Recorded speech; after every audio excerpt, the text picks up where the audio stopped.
Silver की अगर मैं बात करूँ, देखिए काफ़ी ज़्यादा ईवीज़ में इनका यूज़ हो रहा है। कई सारे ऐसे कहीं न कहीं क्षेत्र ऐसे हैं जहाँ पर इनका इस्तेमाल इंडस्ट्रियल किया जा यूसेज रहा है। काफ़ी है। बिल्कुल, बिल्कुल। तो क्या लग रहा है कि इनको आप कैसे देख रहे हैं 2026 में गोल्ड, सिल्वर और क्रिप्टो को लेकर क्या प्रेडिक्ट आप करना चाहेंगे? सो गोल्ड, सिल्वर, क्रिप्टो, अगर मैं तीनों की बात करूं तो इनका इकोनॉमिक वैल्यू, मतलब आप कहिए कि जैसे सपोज मैं इक्विटी की बात करता हूं, हमें पता है कि वो बिजनेसेस है, वहां पर एक प्रॉफिट जनरेट होता है, ठीक है, या वो डिविडेंड देते हैं, तो उसका एक एक एक रिजल्ट है, उसके बेसिस पे आप उसका एक वैल्यूएशन निकाल सकते हो। रियल एस्टेट है तो आपको पता है वो कितना रेंटल क्रिएट करता है। आपने 100 रुपया लगाया तो शायद 6 रुपये वो रेंटल आपके लिए 5 रुपये रेंटल क्रिएट कर देता है, या 3-4 रुपये क्रिएट कर देता है, तो आपको पता है कि वो कितना चलता है, तो आप एक वैल्यूएशन निकाल सकते हैं। I think specifically crypto, gold और सिल्वर, जो तीनों जो आपने पॉइंट बोले, उनका वैल्यूएशन निकालना बहुत मुश्किल है, बहुत मुश्किल है।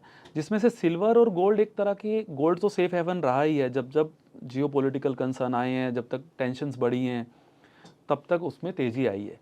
तो एज ए सेफ हेवन कुछ ना कुछ एलोकेशन आई थिंक पोर्टफोलियोज में वो होना चाहिए। सिल्वर आपने बताया ईवी में यूज़ हो रहा है, उसका इंडस्ट्रियल यूसेज है, तो इसलिए भी हमने देखा है 13-14 साल के बाद वो $50 का मार्क उसने क्रॉस किया, तो टेक्निकली बड़ा स्ट्रॉन्ग बन गया वो। बट काफ़ी हद तक हम उसको $23 से ट्रैक कर रहे हैं, हमारा टीम, रिसर्च टीम, और अब वो $60 क्रॉस कर गया, तो एक बहुत बड़ा रैली ऑलरेडी आ चुका है। तो एक ये भी सेगमेंट है कि जो चीज़ें बहुत चल चुकी होती हैं, क्योंकि ये सिक्लिकल हैं थोड़ी, आपने देखा है कि 5-6 साल चलती हैं, फिर 2-3 साल का स्टैग्नेशन भी आ जाता है। तो मैं दर्शकों को बोलना चाहूँगा कि हमें हाइप के पीछे नहीं भागना है, क्योंकि आपका जो इंक्रीमेंटल रिटर्न है वो बहुत कम हो जाता है, बल्कि गिरने के चांसेस ज़्यादा हो जाते हैं। तो एक मिनिमल एक एसेट एलोकेशन जरूर गोल्ड और सिल्वर को आप दे सकते हो। क्रिप्टो स्पेसिफिकली हमें नहीं पता है कि उसको वैल्यू कैसे करना है, जिस चीज़ का हमें थीसिस नहीं पता है उसमें रिस्क फैक्टर ज़्यादा है। टैक्सेशन पॉइंट ऑफ व्यू से, इंडियन पर्सपेक्टिव से भी वो इतना फेवरेबल नहीं है। तो मेरा बस यही गुजारिश होगा कि अगर आप उसको कर रहे हैं तो एक एसेट एलोकेशन के पर्सपेक्टिव से करिए, बहुत मिनिमल एसेट ही उसको करिए, जब तक वो मेन स्ट्रीम नहीं बन जाता है। हाँ। हालांकि ग्लोबल काफ़ी फंड हैं जो क्रिप्टो का फंड निकाल चुके हैं, खासकर बिटकॉइन का, तो वहाँ पर वो ऑलरेडी मेन स्ट्रीम में आ रहा है, बट उसके बावजूद किसी को पता नहीं है कि उसका रियल वैल्यूएशन क्या होना चाहिए। तो आई थिंक उन चीज़ों से थोड़ा सा हम दूर रह सकते हैं जब तक हमें और नॉलेज उसकी ना हो जाए। आपने एसेट एलोकेशन की बात करी, ये बहुत ज़्यादा इम्पॉर्टेंट हो जाता है एक जब जब भी इन्वेस्टमेंट की बात की यस। जाती है। 2026 में किस तरीके से एसेट एलोकेशन किया जाना चाहिए? क्या चेंजेस, क्या नई चीज़ें ऐड ऑन इसमें की जानी चाहिए कि कहीं न कहीं अगर कोई न्यू बिगिनर भी है और वो सोच रहा है कि उसे इन्वेस्ट करना है, तो उसके हिसाब से क्या वो थंबनेल होना चाहिए उसके लिए कि एसेट एलोकेशन में मेरे पास ये चीज़ें होनी चाहिए? पहली बात तो जो बिगिनर है, मैंने देखा है वो ज़्यादातर एसेट एलोकेशन के फेवर में होते ही नहीं है, वो करते ही नहीं है शुरू में। एक तो या तो उनकी सैलरीज कम है, या फिर वो बिगिनर हैं और वो उनका आई थिंक मंथली सिप का ही जो बेस्ट रूट रहता है म्यूचुअल फंड का, वही रहता है। बट अगर आप थोड़ा सा अपग्रेड कर चुके हैं अपने आप को, या फिर अगर आप सेफ अप्रोच शुरू में ही फॉलो करना चाहते हैं, जो कि बहुत अच्छी बात है, तो आप इक्विटी के साथ डेट का एक एलोकेशन आप बना सकते हैं। मैंने इसे डेट, तो फिक्स्ड इनकम के काफ़ी प्रोडक्ट्स होते हैं, वो म्यूचुअल फंड के थ्रू भी हो सकते हैं, वैसे भी हो सकते हैं, तो उनमें आप थोड़ा सा एलोकेशन कर सकते हैं। वो इसलिए नहीं है कि वो आपको ज़्यादा रिटर्न बना के देंगे, काफ़ी हमारे रेट कट आ ही चुके हैं, तो जितना डेट का रिटर्न आना था, काफ़ी अच्छा रिटर्न ऑलरेडी रियलाइज़ हो चुका है, तो आगे वो भी रिटर्न, अगर रेपो रेट आज 5.25% है, तो वो आपका 7 या 8% से ज़्यादा डेट का अच्छे क्वालिटी में रिटर्न ज़्यादा नहीं आने वाला इससे ज़्यादा। बट आप फिर भी आपको कुछ एलोकेशन उनको दे के रखना चाहिए, क्योंकि इक्विटी एक वोलाटाइल एसेट क्लास है, कई बार उसमें बुरा टाइम भी आ सकता है, तब आपको डेट से भी आप थोड़ा इक्विटी की तरफ शिफ्ट हो सकते हैं, वो आपको हेल्प करता है वो पैसा। अभी जैसे लास्ट ईयर इक्विटी में इतना पैसा नहीं बना, तो इस समय पे आप थोड़ा सा, जो ऑलरेडी एक इन्वेस्टर्स हैं जिन्होंने डेट एलोकेशन, इक्विटी एलोकेशन भी एक अपने ऑब्जेक्टिव के हिसाब से किया हुआ है, किसी ने सपोज 60% का इक्विटी एलोकेशन था, या 40% का उसने फिक्स्ड इनकम का एलोकेशन हुआ है, तो थोड़ा सा 5-7% का वो इक्विटी में भी जा सकते हैं, क्योंकि मे बी वहाँ पर वैल्यूएशन बेटर हो गया। तो आप ऐसे टैक्टिकल कॉल्स आप तब ले सकते हैं। बट अगर मैं बात करूं कि ओवरऑल मार्केट सिनेरियो की, कि 2025 से 2026 में हमें क्या करना चाहिए, ऐसा कोई बहुत बड़ा चेंज हमें करने की ज़रूरत नहीं है। जो भी एसेट एलोकेशन करते हैं जनरली इन्वेस्टर्स अपनी नीड्स को देखते हुए, शॉर्ट टर्म में किसको जितना पैसा रिक्वायर्ड है, लिक्विडिटी रिक्वायरमेंट है या नहीं है, अगर नहीं है 3-4 साल तक, आप इक्विटी को ज़्यादा वेटेज दे सकते हैं।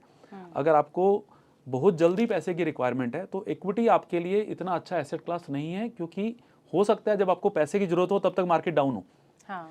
ठीक है, तो अपनी नीड्स को, अपने ऑब्जेक्टिव को देखते हुए ही आपको एसेट एलोकेशन करना है। तो आप उसको जनरलाइज नहीं कर सकते हो। आई थिंक वो दर्शक को अपने हिसाब से सोचना पड़ेगा कि उनका आगे रिक्वायरमेंट क्या है। बिल्कुल, बिल्कुल। कहीं न कहीं ना आपने एसआईपी का ज़िक्र किया कि हाँ जी। एक सेफ ज़ोन में इन्वेस्टर Yes. जा सकता है, तो आपके हिसाब से क्या लग रहा है कि अभी भी आप मानते हैं कि अगर किसी को सेफ ज़ोन में ही जाना है, तो वो एसआईपी की ओर जा सकता है? आई थिंक सबसे पहली बात, हमारा जो रेगुलेटर है, चाहे सेबी कहें, एमफी जो ऑर्गेनाइजेशन हो गया, तो ये one of the world class organisations है। इन्होंने इन्वेस्टर की हित के लिए बहुत सोचा है, और जितने भी पहले लूप होल्स थे या जितने भी रूल्स आए, वो सब इन्वेस्टर के फेवर में आए। तो वो एक ऐसा सेगमेंट है जो बहुत प्रोटेक्ट करता है इन्वेस्टर को। तो ये बहुत अच्छा सेगमेंट है। तो म्यूचुअल फंड तो आपने देखा है कि एवरीबडी रिकमेंड्स, हर कोई उसको प्रमोट करता है, रेगुलेटर हो, नॉर्मल एएमसी कंपनीज हो।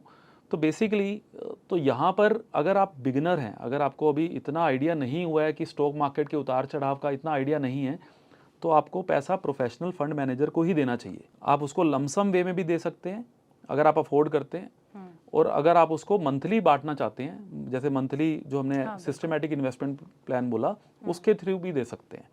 तो दोनों ही बेटर तरीके हैं। SIP one of the best तरीका है, क्योंकि हर मार्केट के उतार चढ़ाव पे आपका पैसा जा रहा है, तो वो मार्केट के रिस्क को काफ़ी मिनिमाइज कर देता है। तो आई थिंक वो बेस्ट रूट है।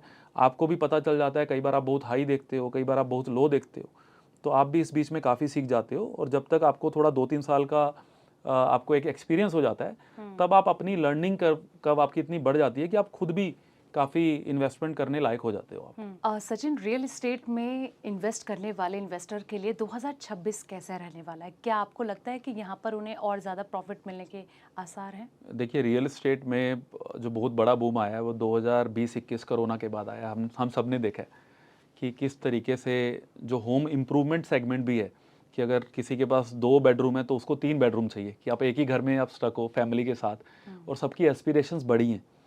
और उसके बाद हमने बहुत बड़ा तेज़ी देखा है कि जो भी होम रिलेटेड कंपनीज भी हैं, उन्होंने बहुत अच्छा किया है। इवन रियल एस्टेट ने बहुत अच्छा किया है, चाहे वो टियर 2 टियर 3 सिटी है, चाहे वो मेन स्ट्रीम रेगुलर सिटी है। तो सब सिटीज़ ने अच्छा किया है, काफ़ी बड़ा हमने तेज़ी देखा है। बट अगर आप देखें कि हर साइकिल रियल एस्टेट का वो 7-8-9 साल का रहा है, एंड हमने बहुत बड़ा एक 2020-21 से अब तक का जो एक टाइम देखा, जिसमें काफ़ी अच्छे रिटर्न बन गए। जैसे मैं कह रहा था कि एक हाइप के पीछे हमें नहीं जाना है। तो हुआ क्या है कि मेन मेट्रो सिटीज़ में हमने ये फील किया है कि आपका डिमांड अभी भी बहुत है, अभी भी बहुत लोग हैं जिनके पास घर नहीं है। तो आप ये डिमांड हमेशा इंडिया में रहने वाला है, ठीक है। बट अगर आप income to real estate prices का एक रेशो देखें कि आप अफोर्ड कर सकते हो कि नहीं है, तो जिस तरीके से तेज़ी आई है, तो वो अफोर्डेबिलिटी नहीं है, क्योंकि प्राइसेस बहुत ज़्यादा बढ़ गए हैं। तो आई थिंक वो मैच होना ज़रूरी है, ताकि ट्रांजैक्शन ज़्यादा से ज़्यादा हो पाए। तो हमें लगता है कि कुछ बहुत बड़ी तेज़ी के बाद एक थोड़ा सा मॉडरेशन आ सकता है, शायद करेक्शन ना आए।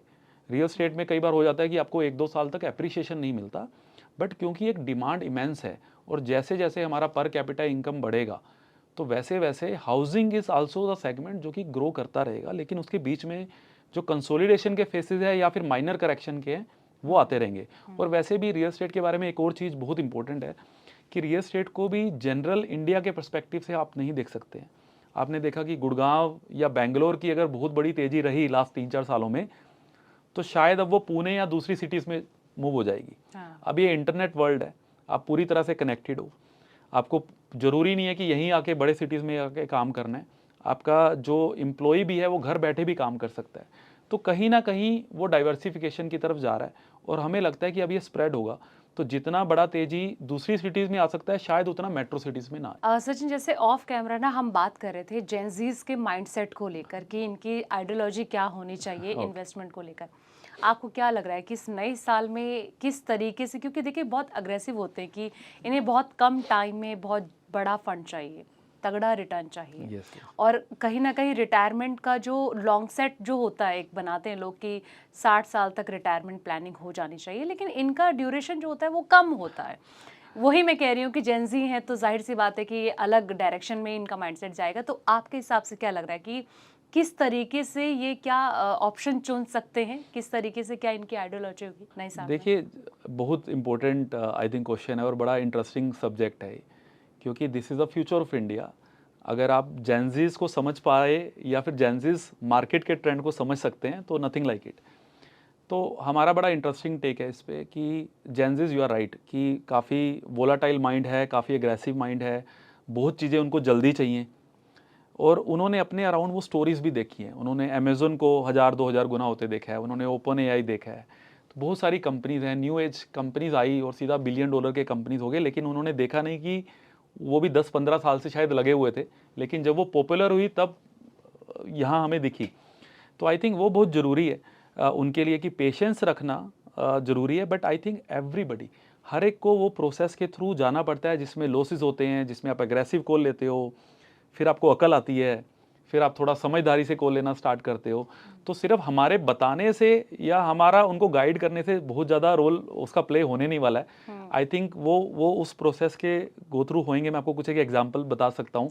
हालांकि we really respect their mindset also, and मैंने अपनी ऑर्गेनाइजेशन में फील किया, हमारा organisation Centricity is a very young organisation in the sense काफ़ी यंगस्टर्स, काफ़ी इंटर्न्स उसमें आते हैं, काफ़ी वो काम करते हैं, बहुत मेहनत करते हैं, बट उनको चीज़ें बहुत जल्दी जल्दी चाहिए होती हैं। बट उनका पर्सपेक्टिव भी मार्केट को, ट्रेंड को पकड़ने का बहुत अच्छा मुझे समझ में आया। जैसे अभी पीछे कई न्यू एज कंपनीज जो आईपीओ लेके आई, जैसे लेंसकार्ट, ग्रो, जब हम उनको वैल्यू कर रहे थे हमने देखा कि काफ़ी स्ट्रेच वैल्यूएशन है। लेकिन जो हमारे एनालिस्ट जो थोड़े यंग थे, जो पहले इंटर्न थे, आज वो मेन स्ट्रीम एनालिस्ट बन चुके हैं, उनका पर्सपेक्टिव थोड़ा डिफरेंट था। अगर आप उनसे पूछें, और हमने रियलाइज़ भी किया बाद में, जैसे ग्रो की मैं एक एग्जांपल दे देता हूँ, just for example, not a buy or sell recommendation, तो हियर इज आवर डिस्क्लोजर।